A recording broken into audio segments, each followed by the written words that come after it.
सिंहासन बत्तीसी पहली पुतली रत्नमंजरी की कहानी। अम्बावती में एक राजा राज्य करता था।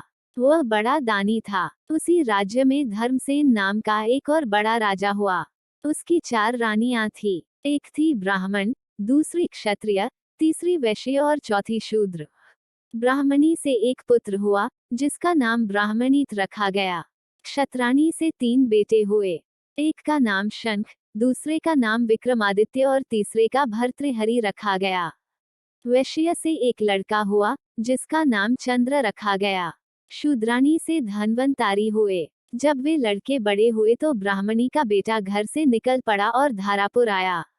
हे राजन, वहां के राजा तुम्हारे पिता थे। उस लड़के ने राजा को मार डाला और राज्य अपने हाथ में लेकर के उज्जैन पहुंचा। संयोग की बात है कि उज्जैन में आते ही वह मर गया। उसके मरने पर क्षत्राणी का बेटा शंख गद्दी पर बैठा। कुछ समय बाद विक्रमादित्य गद्दी पर बैठे। एक दिन राजा विक्रमादित्य को राजा बाहुबल के बारे में पता चला कि जिस गद्दी पर वो बैठे हैं वह राजा बाहुबल की कृपा से है। पंडितों ने सलाह दी कि हे राजन, आपको जग जानता है, लेकिन जब तक राजा बाहुबल आपका राजतिलक नहीं करेंगे तब तक आपका राज्य अचल नहीं होगा। आप उनसे राजतिलक करवाओ। विक्रमादित्य ने कहा, अच्छा। और वह अपने ज्ञानी और विश्वसनीय साथी लूथवरण को साथ लेकर वहां गए। बाहुबल ने बड़े आदर से उसका स्वागत किया।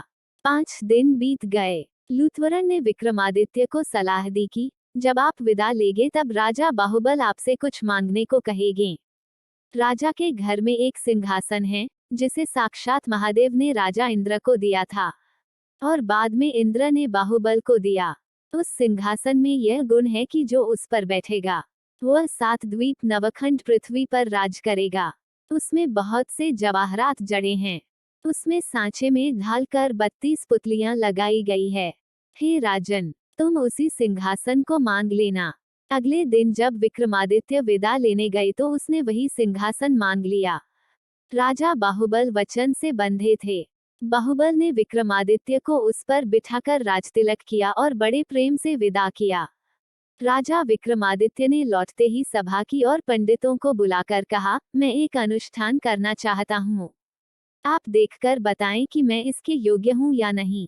पंडितों ने कहा, आपका प्रताप तीनों लोकों में छाया हुआ है। आपका कोई बैरी नहीं। जो करना हो कीजिए। अपने खानदान के सब लोगों को बुलाए। 1.25 लाख कन्यादान और 1.25 लाख गायें दान कीजिए। ब्राह्मणों को धन दीजिए। जमींदारों का 1 साल का लगान माफ कर दीजिए। इतना कहकर पुतली रत्नमंजरी बोली, हे राजन, आपने अगर कभी ऐसा दान किया है तो सिंहासन पर अवश्य बैठें। पुतली की बात सुनकर राजा भोज निराश हो गए। आज का दिन तो गया। अब तैयारी करो, कल सिंहासन पर बैठेंगे। इस तरह सिंहासन बत्तीसी की पहली पुतली ने राजा भोज को नहीं बैठने दिया और अगले दिन दूसरी पुतली चित्रलेखा ने सुनाई राजा विक्रमादित्य की कहानी। अगर आपको मेरी कहानी पसंद आई हो तो आप मेरे चैनल को सब्सक्राइब कर दें। धन्यवाद।